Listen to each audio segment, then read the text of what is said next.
Hello and a very warm welcome to tonight's panel discussion. And the title is Are Threats to Academic Freedom Damaging Global Science? It's being co-hosted by the Royal Society and the Council for At-Risk Academics, or CARA. I'm Jamal Khalili, a professor of physics at the University of Surrey and a fellow of the Royal Society. Now, before we get started, two small pieces of housekeeping. First of all, we will have time for Q&A at the end of the discussion, and you can post questions that you'd like to ask the panelists to our Slido using the code #B450, #B450. More information can also be found in the email that you'll have received with the joining instructions to the session. Also, just to say that subtitles are available if you need them, and hopefully you will know how to switch them on if so. Right, the other thing to say is that tonight's discussion, including our Q&A, will be recorded and uploaded to the Royal Society's YouTube channel. So if you would like to ask a question anonymously, we understand, please do so, but you don't have to put your name down on Slido. Okay, so without further ado, I want to introduce the two organizations that have brought us together tonight. The Royal Society is a self-governing fellowship of many of the world's most distinguished scientists, drawn from all areas of science, engineering, and medicine.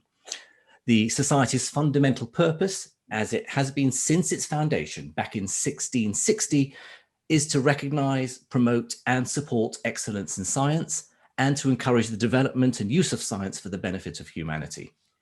The Royal Society believes that academic and scientific freedom are essential components of excellent science which benefit all of humanity.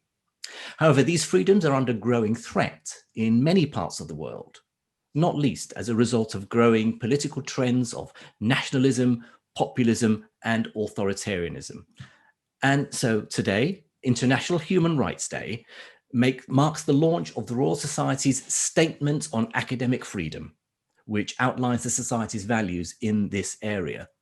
The statement will be officially launched following tonight's discussion. Now, together with the Royal Society, this event is brought to you by the Council for At-Risk Academics, known as CARA. CARA's founding statement was issued from the Royal Society back in May 1933 by academics and scientists resolved to save their colleagues in Germany who were being expelled by the Nazis. They defined their mission as the relief of suffering and the defense of learning and science. No fewer than 6 past, present, and future presidents of the Royal Society, including CARA's first president, Lord Rutherford, were among its founders, along with 8 other Royal Society fellows. 87 years on, CARA continues its work as a rescue mission for academics at risk around the world, saving hundreds from persecution, violence, and conflict, and helping them to find places where they can continue to their work, their research, in safety with their families at one of over 120 partner universities, until we hope one day they can return home to rebuild better, safer societies. Okay, so let's begin. Unfortunately, one of our panelists planned for this evening, Carlos Nobre, is unable to join us, but we do still have our 3 other panelists, who I'm sure you can see on the Zoom, on the gallery view, but let me very briefly introduce who they are. First of all, Zahir El-Bakkour, who is a CARA fellow from Syria, currently studying for a PhD in biomedical sciences at the University of Aberdeen. Zahir is interested in uncovering novel treatments for cardiovascular diseases. He's also a member of the Young Academy of Scotland, Royal Society of Edinburgh. Veronica van Heiningen is a human geneticist who worked for several decades in Edinburgh on disease gene discovery and function, and is now attached to the Institute of Ophthalmology at UCL. Veronica was born in Hungary. She came to the UK aged 11 with her Holocaust survivor parents. She currently chairs the Royal Society's Diversity Committee. And finally, Lord Krebs. John Krebs is a prominent scientist and public administrator. His research career reveals insights into the behavior, population biology, and neuroscience of birds.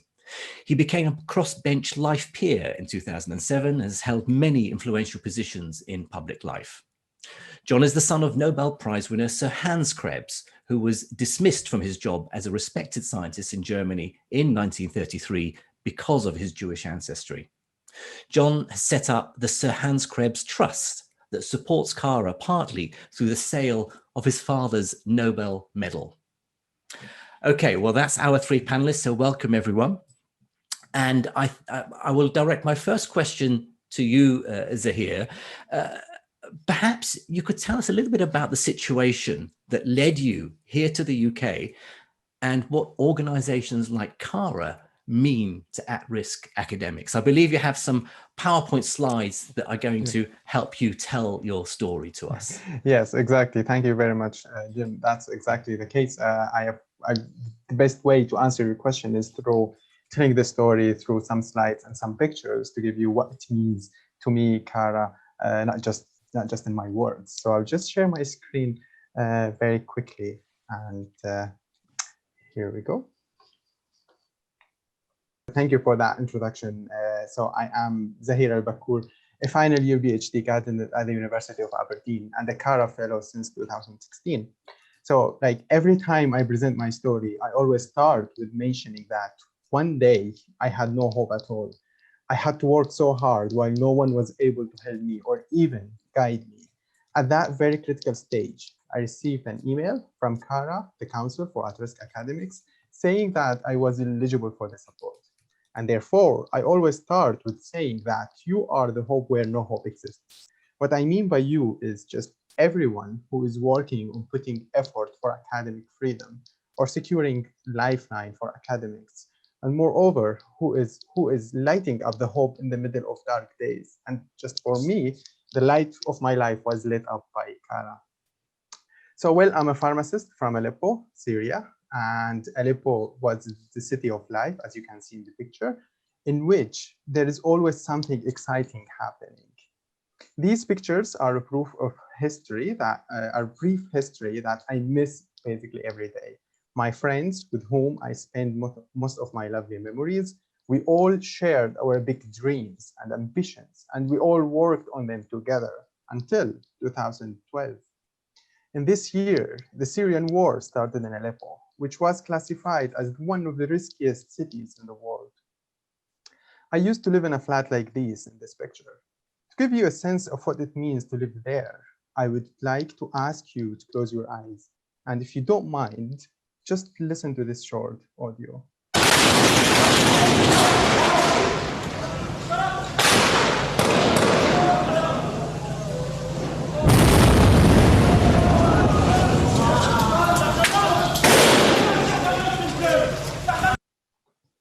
Well, thank you. I still remember when I was doing an exam and out of a sudden an explosion happened which shook our building. This picture shows what happened, which we figured out after we finished our exam. After we finished our exam with its 10-minute extra time given. After the graduation, I was successful in holding a teaching position and run a lab with a pharmaceutical company. I qualified to hold these high positions immediately after graduations, as the universities and companies at that stage suffered of lack from expertise for a while. Everyone had left the country as the research resources were very low and the country was basically busy with securing basic life needs such as water and electricity. And not only the university was under risk of being attacked, even the pharmaceutical company I worked for was targeted a few times via air forces. And again, to give you a sense of what it also means to be working under this type of risk, I would like to ask you again to close your eyes, if you don't mind, and listen to this short audio.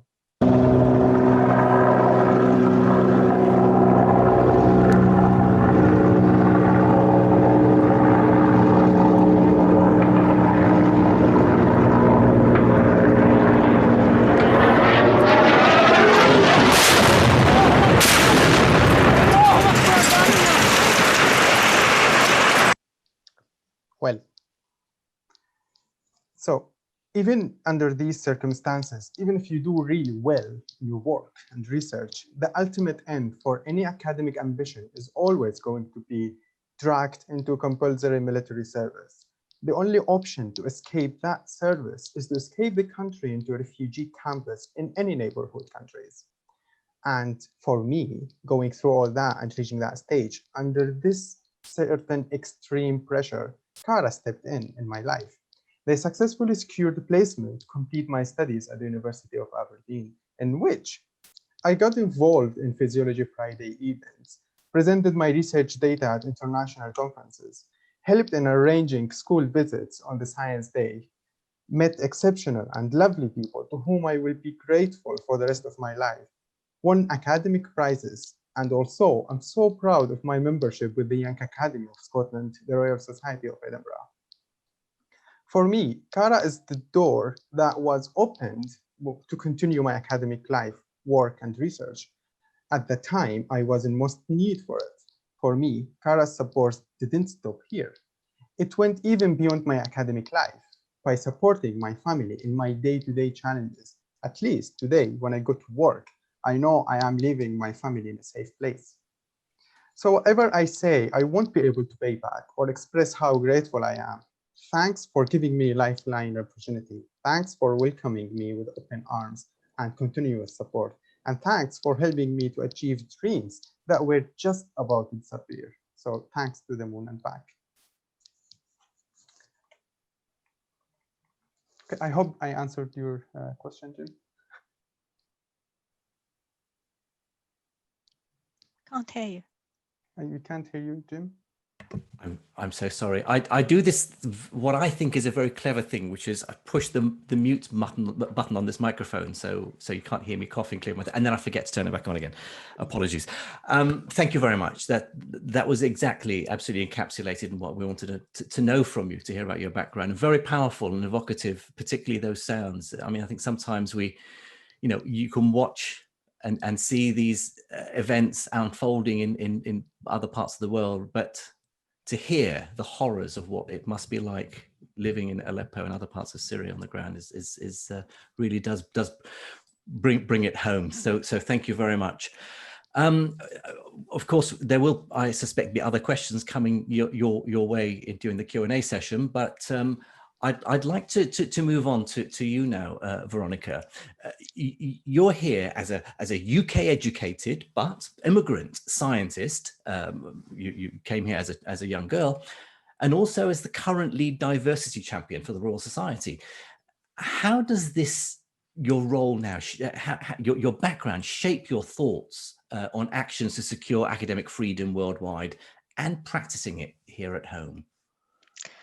Well, I think the last bit is very important, that we do have to practice giving freedom of expression to everybody here at home as well. But anyway, the UK and its academic institutions have at all levels have traditionally welcomed and nurtured people of all ages and all stages fleeing persecution from around the world.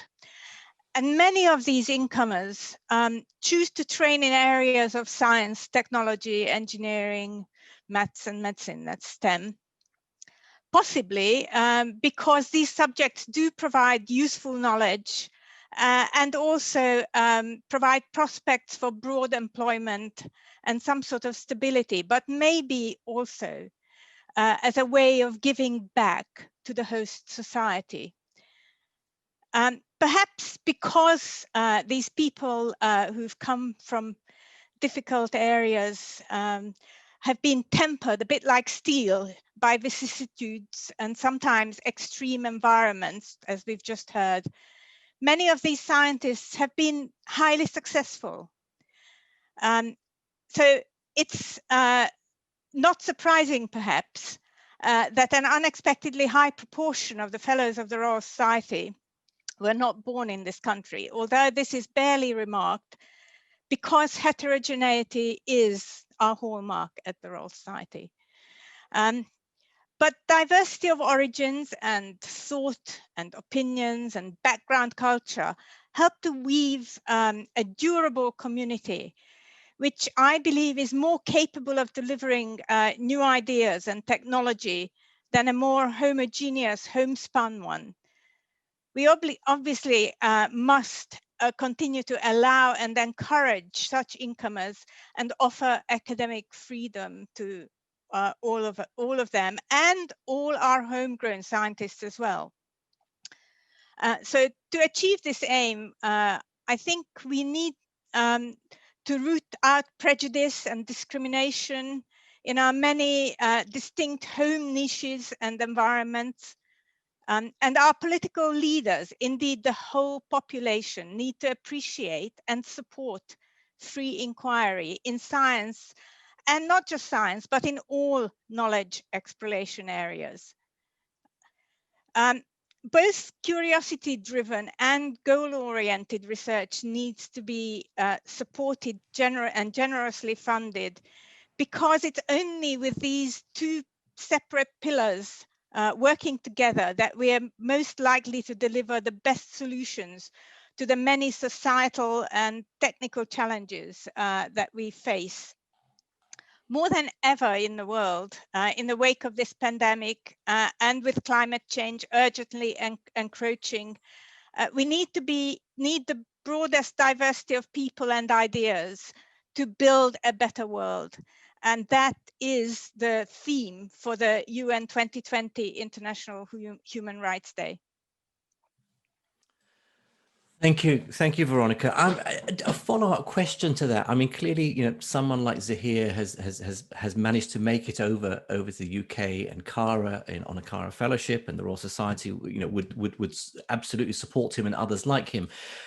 But what can scientific institutions like the Royal Society do to support rights and freedoms of scientists who can't make it out of their troubled homeland, who want to, you know, if not all parts of the world are being as devastated as Syria, but there are still many parts where freedoms and rights of scientists are being held back and constrained. What can we do to support them in their country of origin?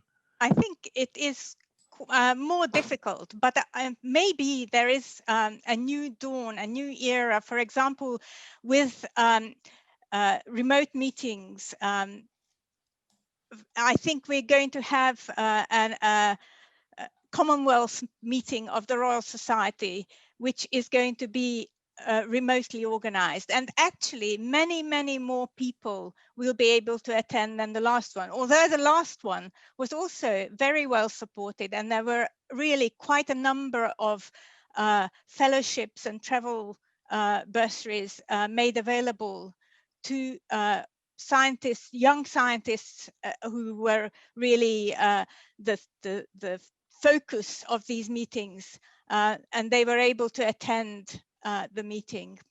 So I think we can organize meetings.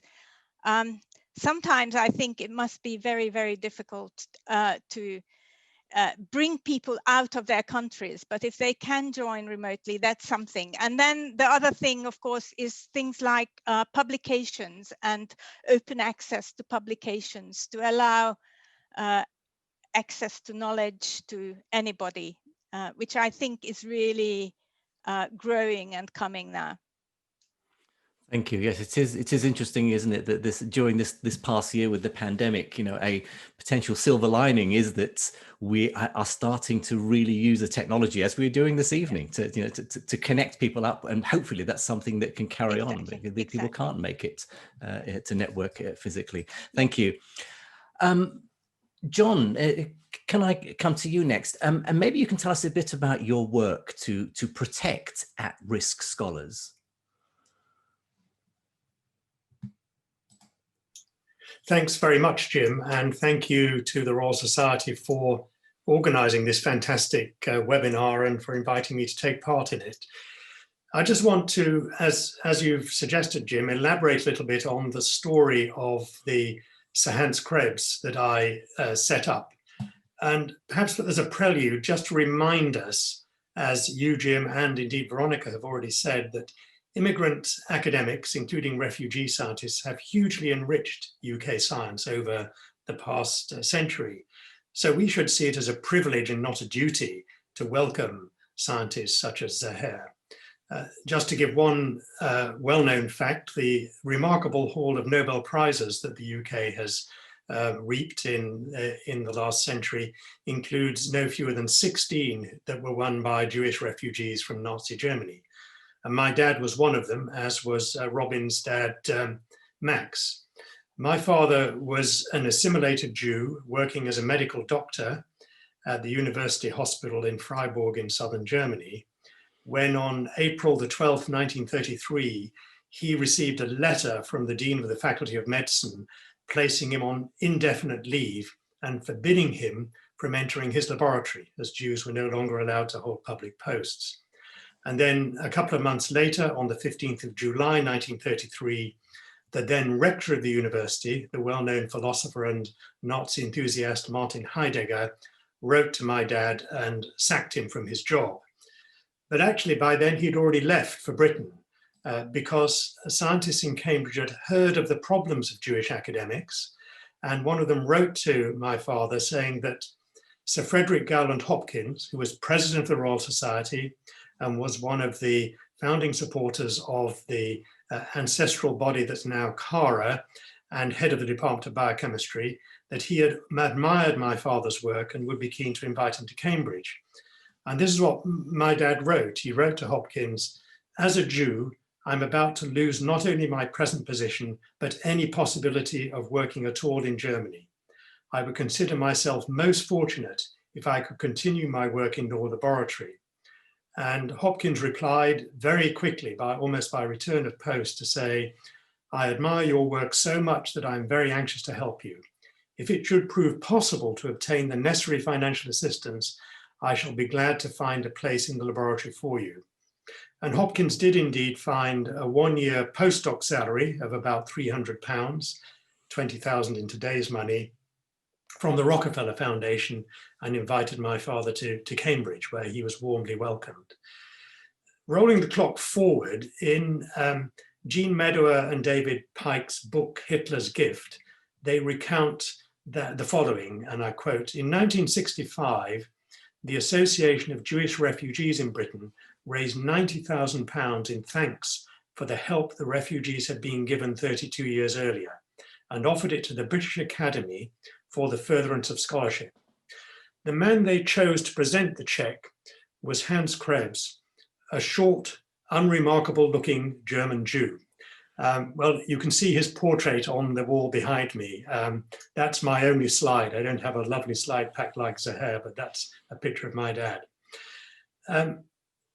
My father's Nobel Prize medal used to sit in a glass display case at home, and I didn't really think anything about it until in 2015, I read a newspaper article saying that Nobel medals sold at auction could fetch many hundreds of thousands of pounds. So I checked with Sotheby's in London, and they confirmed that my father's medal was indeed worth a great deal of money. It was too valuable to keep at home, and I had a number of options. I could put it in a bank vault, I could donate it to a museum, or I could sell it and use the proceeds to support today's scientists at risk because of persecution in their own countries, who need help just as my father did in 1933. And I chose the last of these options, and in 2015 set up the Hans Krebs Trust, which aims to support biomedical scientists who've been compelled to leave their own country because of the risks they face there.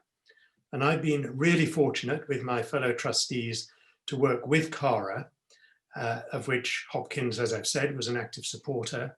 And over the past 5 years, with CARA's help, we've contributed to the support of a number of young Syrian scientists who've been able to come from Syria to find positions in the UK, just as my dad came to England in 1933.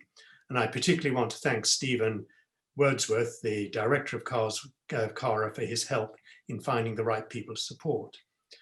I believe that my father would have approved of my decision.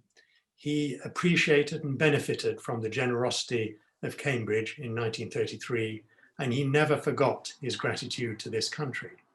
The Hans Krebs Trust continues this spirit of generosity in today's context, where, as you said, Jim, in many parts of the world, just as in 1930s in Nazi Germany, scientists are under threat because of the political situation in their own country.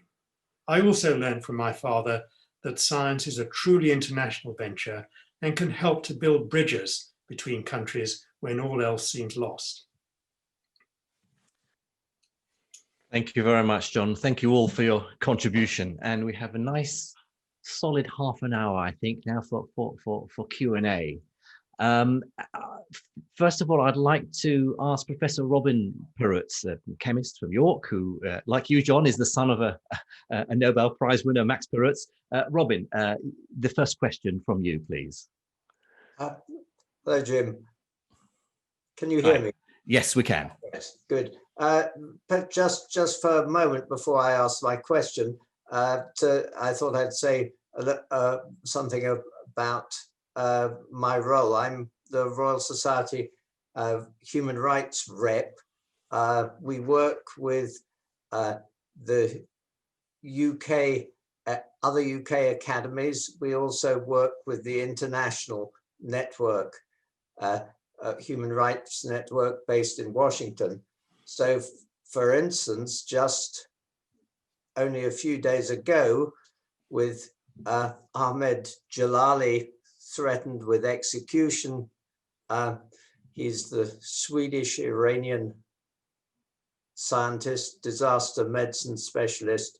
So we protested by letter to various high-ups in Iran about the threat of execution. So that's the sort of thing that we try to help with. That, of course, is an extreme which has happened very, very rarely. So to my question, what I wanted to ask about was something that's perhaps come to the fore in the pandemic. Many scientists have been telling truth to power, scientific truth as they believe to power, for example, in Brazil and Turkey, but also in the US. So how do you think that academies like the Royal Society should support those who are threatened or abused for contradicting those in power?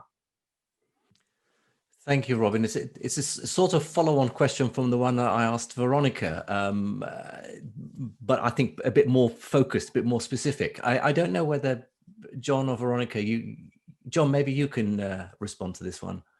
Yeah, I'll kick off. Maybe Veronica can come in afterwards. I think it's a really good question, Robin.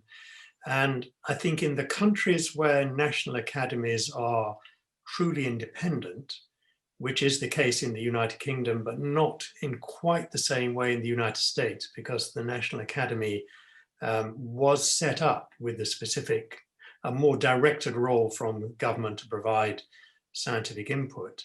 But where academies are sufficiently independent, I think they can express a voice to support scientists who are speaking truth to power. And often, I think, working internationally through the Inter-Academies Council is a strong way and powerful way of doing that. And I think, I don't know what the Royal Society would say on particular issues in this country, because on the whole, our scientists are free to speak truth to power. I know that there was quite a lot of complaint in Canada not under the present government of Trudeau, but under the previous government, where scientists were often gagged and weren't allowed to express views that were contrary to government policy. And I don't know whether the Royal Society of Canada spoke out on their behalf or indeed discussed it with the Royal Society in London. But I think it's a really important point, Robin, and I think there is a role for academies to support individual scientists. Thank you. Veronica, did you want to add to that?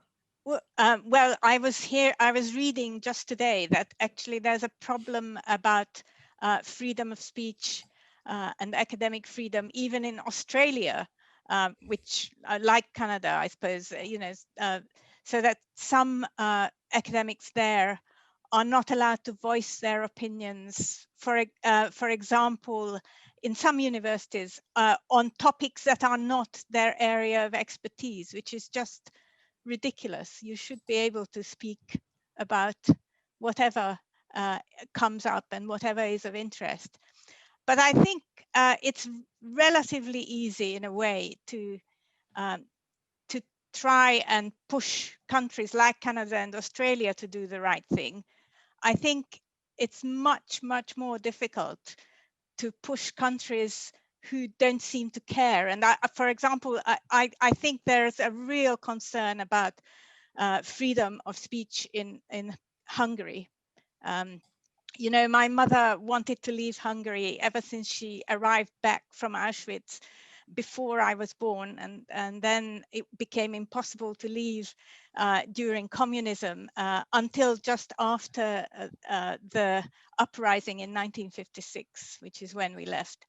But it's all, she said, you know, they will always be anti-Semitic, for example, but they're not just anti-Semitic, they're very, very right-wing now at the moment in Hungary. And it's a very difficult atmosphere. And I'm really a bit shocked, for example, that the EU hasn't made Hungary and maybe Poland toe the line more. I think it's a real worry, and I think we should be trying to work towards that. Of course, sadly, we are not in the EU anymore, but I think they will probably still listen to these aspects, and there are many other countries in the EU, I think, who ought to be pushing in that direction. Thank you, and thank you, Robin. We have several questions coming through on Slido. Here's one from Lucy, maybe actually for you, Zahir. She asks, what do the panelists think are the greatest challenges facing academics today, both in the UK and abroad? And probably from your perspective, for example, those academics that you know that are still back in Syria. Yeah, it's basically the academics, what they are facing there is just like the support to do the research that they are keen to do, basically. And because that's due to the lack of resources that they have got. But like, even with that, I know some of academics, they manage to find their way just to get out and then get scholarships, and they get to reach their work and their dreams in doing the work and the research that they are looking for. So basically the challenges there, it's far from now academic research. It's more about like securing basic lives, and then once that is secured, people there and academics, including academics, start to think about their research interests and what they want to deliver in Syria. And then there was like so much opportunity about doing some research about cancer cell lines just before the war, and then the country was going into a good place, but like we were unfortunate by having that war. Coming to the UK is a different story. It's once you come to the UK, because of the higher education system is completely different. So you need some time basically to get to understand how the system here works. But like once you get that find after 1 year, once you do understand that, then everyone here is going to support you to reach your potential. So basically here, the whole support is there, and you can drive what you want to reach, and everyone is very supportive. That's what I have experienced. I mean, what is it like for you? Presumably you have these conflicting emotions that, you know, you've settled in the UK, you've been given this support, you're doing your PhD, you can see the opportunity for you to continue with your career here, but your home country calls you back, it needs rebuilding. You know, how do you, not just you but others like you, how do you balance that, the need to want to go back, a responsibility, with the individual ambitions? And clearly, that we're humans and we want to be able to make sure our family are safe, for example. Yeah, so the first thing, what you feel about that, as long as you are here and you are in a very supportive environment, you are basically working so hard to reach the potential that you want to reach. You gain as much experience as you can, build up a strong network as you can, and then once the chance happens, once we have a chance to rebuild our country, not only me, a lot of people that I know and I'm aware of, we will all be ready to rebuild the country again and bring all that expertise back with us and then start helping to building the country from scratch. But like even now, when this option is still not yet there, we are still really looking forward to it. And what my role is now at the moment, I've been trying to help people who are arriving in the UK to help them to integrate a little bit better, to show them things that people here may not be aware of. Like when you come here, you miss your family and everything is new. So once you find someone that has gone through the same experiences, it will be far easier. So I've been trying to help people who are there how to manage to secure scholarships and how to show them the right way and not being misled. And then once they are here, I've been trying just to get them integrated far easier and then show them immediately what the differences are and how things work here. So. Thank you. John, a question for you, I guess. This is an anonymous question on Slido. How do the challenges facing academics today, like Zahir, compare to the challenges previous generations faced, like your father?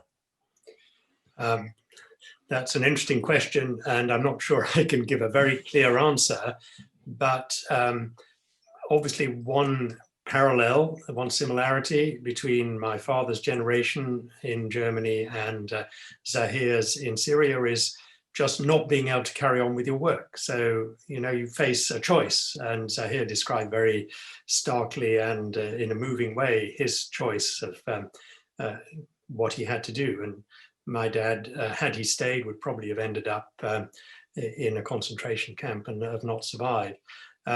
I think the details, obviously, of the circumstances are different.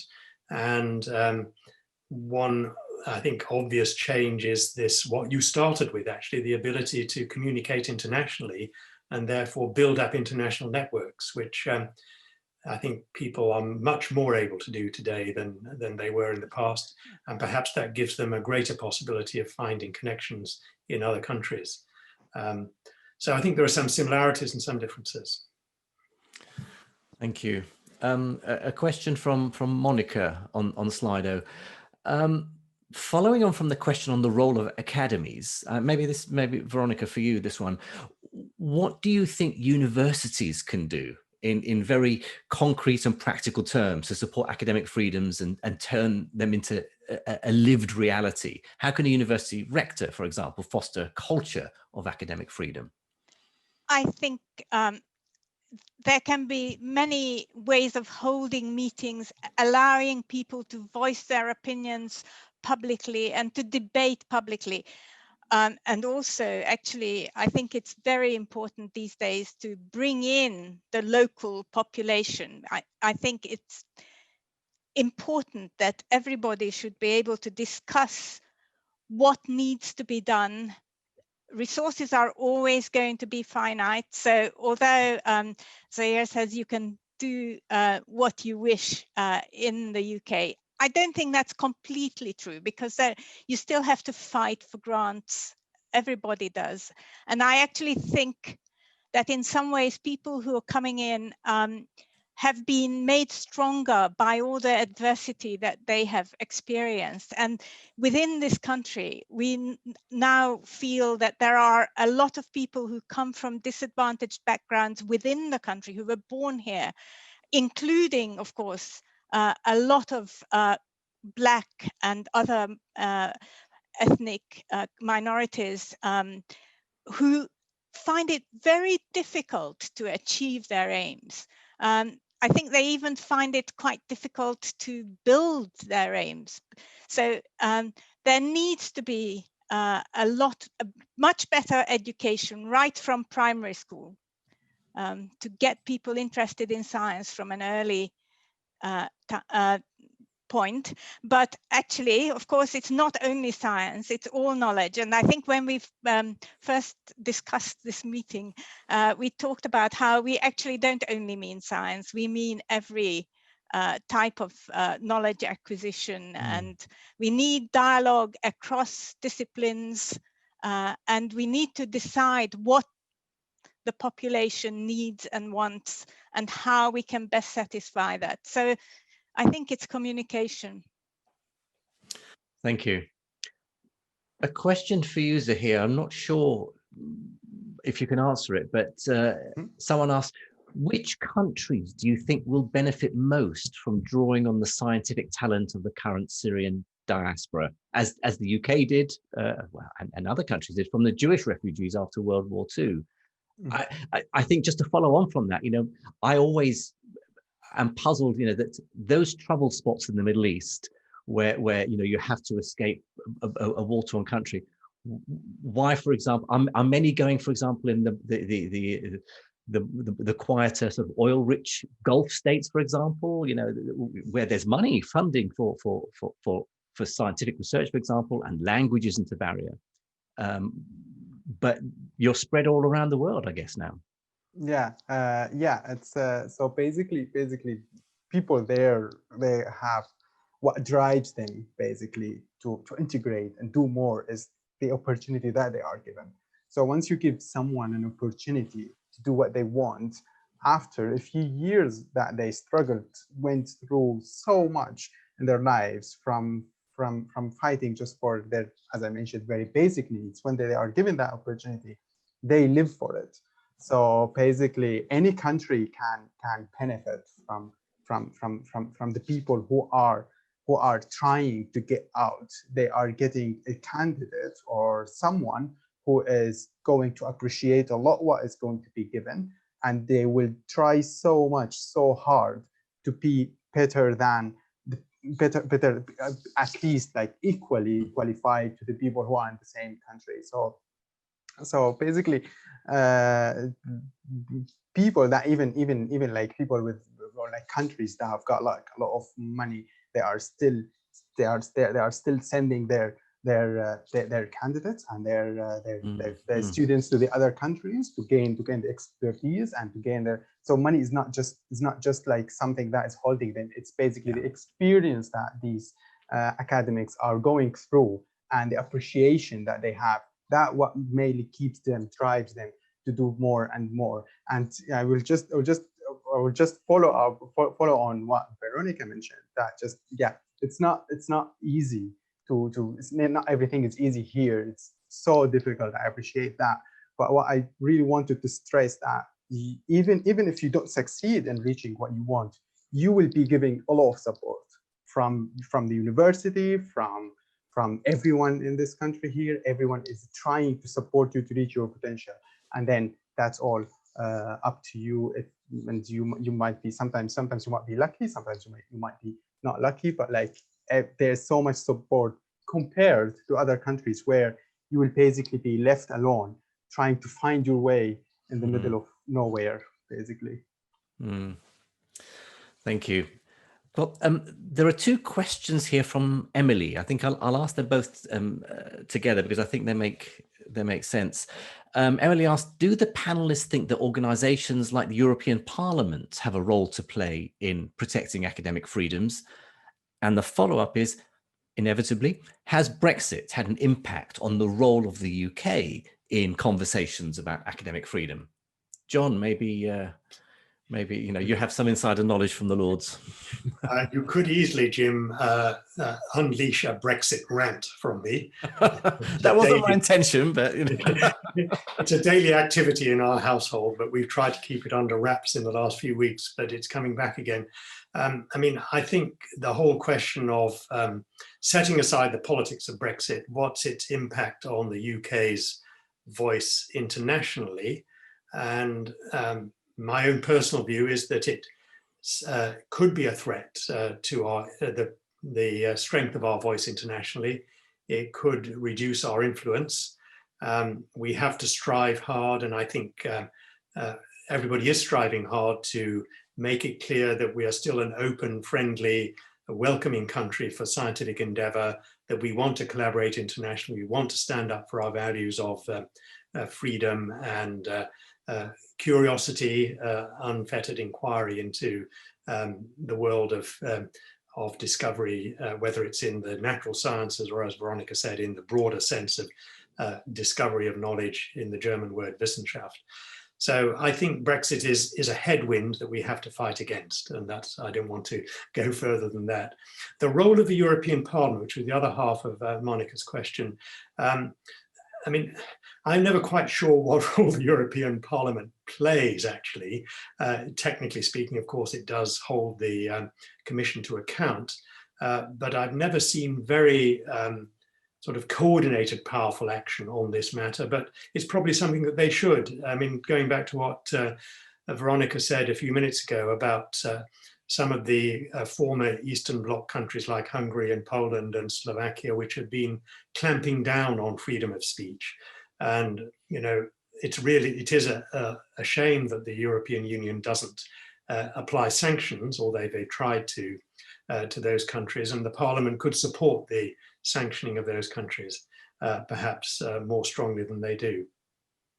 Thank you. Veronica, did you want to add to that? Yes, well, I wanted to say that actually the Royal Society has been very active throughout, starting with, well, maybe it wasn't in Paul Nurse's time, but in any case, you know, the president, for example, has been very vociferous in asking the government to ensure that we can still have scientific exchanges, that it's not becoming too difficult to bring in scientists from all around the world, but certainly from the EU, and that we can have good exchanges. But also the European Research Council is one of the bodies that was set up, I assume, by the European Parliament. I'm a bit ignorant on this, but it is a fantastic body because it really allows scientists to decide what they want to do, and then it examines all the background from in the grant proposals in great detail with a multinational panel, and I think really the best work, best proposals are funded quite generously, and they don't have to obey too many rules, write too many reports. It really has become a fantastic organization. Thank you. A question next from Ben for you, Zahir. He says, thanks for your presentation, Zahir. What are your hopes for your own future and the future of Syrian researchers? And what can we do in the UK to support Syrian researchers? Basically, so Syrian researchers are, you can define them as a group of people who are trying to reach their best, and they're trying to achieve what they want, even after they went through their most difficult times. But like, what drives them and what helps them is basically everyone is helping them already in the UK, and everyone can help them. So my hopes, and then my hopes even for researchers in the UK, that they do reach their potential among this very competitive environment nowadays, and then they can reach what they want, achieve what they want, appreciate what they have got more. And then I do really hope one day we will all go together to build up our countries. And then at that day, we will be very proud of what we have achieved here. So I do really hope that once we go back, everyone here will say they were doing really well here in the UK. Thank you. I guess a follow-up question to this, to anyone, anonymous question sent in. Where in the world do the panel think academic freedom is most under threat? And where might we see the next major exodus of refugee scientists coming from in the near future? For example, Hong Kong. Do people have a view on what we should be mindful of or looking out for? Jim, I could just offer one comment, and I think CARA would endorse that there's been an increasing challenge for scientists in the broadest sense, scientists in Turkey. Thinking of a country that's not too far from here, one could think of other countries in the Middle East where scientists may be finding it difficult to do their work, but I think the regime in Turkey has been quite oppressive, particularly for political scientists and people in the humanities who might be expressing views that are deemed to be contrary to the regime. And I think that biologists who want to teach the truth about evolution may find themselves under challenge in Turkey as well. So I don't want to say that's the only country to worry about, but that's a very big country, a sophisticated country with many, long history of cultural sophistication, which has turned in a rather negative direction in recent years. Thank you. We have the final question, I guess, in terms of what we have time for, from Abraham, who asks, how can we promote more awareness and support for organizations like CARA? I don't know, maybe, Veronica, maybe in your role for showing the diversity at the Royal Society, whether there are things that whether we as the Royal Society or others can do to raise the profile of CARA. I mean, I don't know how widely known. I mean, of course, the Royal Society organizes many meetings and discussion groups, so that's a good start. And it also has links with academies around the world who work together, I think, to support CARA and other organizations of that sort to bring people into the fold, to give them a voice, and to support them as far as possible, to keep them in the public eye. It's very difficult to know how we can stop scientists coming to harm in some countries, but I think keeping them in the public eye and making sure that their plight is known. And that is an area that I think actually all the academies in Britain, including the British Academy, not just the Royal Society and the societies like Royal Society of Chemistry, Institute of Physics, they can all participate and push this. Thank you. John, did you want to add anything to that, given your close association with CARA? I was just thinking that probably the best commercial for CARA is Zahir. People who have worked with support from CARA, and just, you're just so brilliant, Zahir, in the way you can express your history and what you've achieved and the benefits you've gained from that. I think it's a bit like having Marcus Rashford on our side. I like that. That's very good. The Marcus Rashford of CARA. So that's what I would say. So I think we should look to people like Zahir to tell the story, which he's doing brilliantly, and promulgate it more widely. But we need some help from the press as well, probably, to bring that to people's attention. Just sort of add one final comment that we all know that the BioNTech Pfizer vaccine was developed by the son of a Turkish immigrant man who came to work as a Gastarbeiter in a Ford car factory. And that tells a story about why we should welcome people from other countries to come and work here. And you never can tell where it may lead. In that case, it's led to a white knight riding over the horizon with a rescue package. Thank you, John. Well, I guess we should draw this to a close. It's been absolutely fascinating discussion. I guess some of you will know that I was born in Baghdad and grew up in Iraq, and we were, I guess, fleeing. I think I've told Veronica this story when I interviewed you on the radio, that we were fleeing Saddam's regime when he came to power in the late 70s. I was 16, and I guess very, very much in the same sort of vein. And I've not gone back. My excuse is that I'm half English, and so sort of my English side of me meant that I didn't feel a guilty conscience not going back to Iraq when maybe the call was there. So maybe slightly differently, but we could carry. There's so much more we could be discussing, but I think we're running short on time. So I should just thank our three panelists again: John Krebs, Veronica van Heineken, and Zahir El-Bakour. And I will now hand over to Sir Richard Catlow, who's the Foreign Secretary of the Royal Society, to thank everyone and close this meeting. Well, thank you very much, Jim, and huge thanks to you and to our panelists, Veronica, John, and Zahir.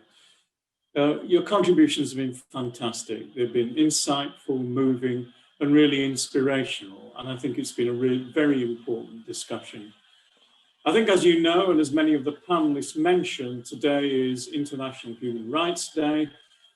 and I think it's particularly relevant to tonight's discussion, that the theme of Human Rights Day this year is Recover Better, Stand Up for Human Rights. The COVID pandemic has put increased pressure on already at-risk academics, and it's widened the gaps in the protection of academic freedom. Yet at the same time, the freedom of academics to study the outbreak has been critical to addressing it, just as we've heard. It's therefore so important that we stand up for the rights and freedoms of scientists globally as we embark on what we hope will be a sustainable, resilient, and inclusive recovery. And for these and other reasons, I'm very pleased now to launch formally the Royal Society's statement on the need to support academic freedom. It makes clear that we consider academic freedom to be central to the practice of science. It attempts to define what academic freedom is, both for individuals and for institutions, and it highlights what threats to that freedom might look like. So please do go and look at our website at royalsociety.org to read and share our statement. The Society places very high priority on this initiative in attempting to define academic freedom, and we are working in this field with other academies around the world.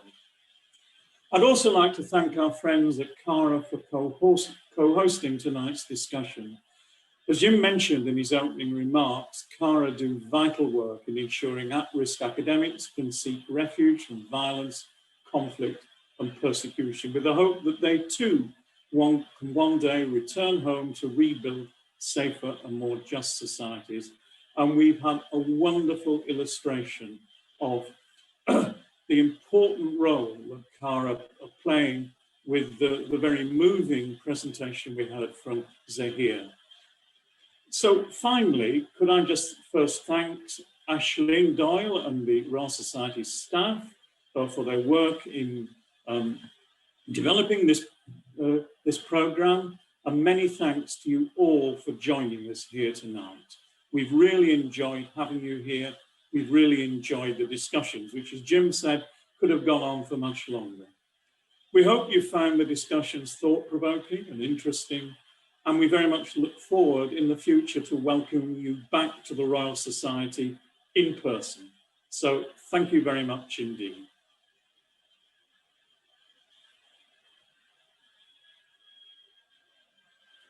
Bye, everyone.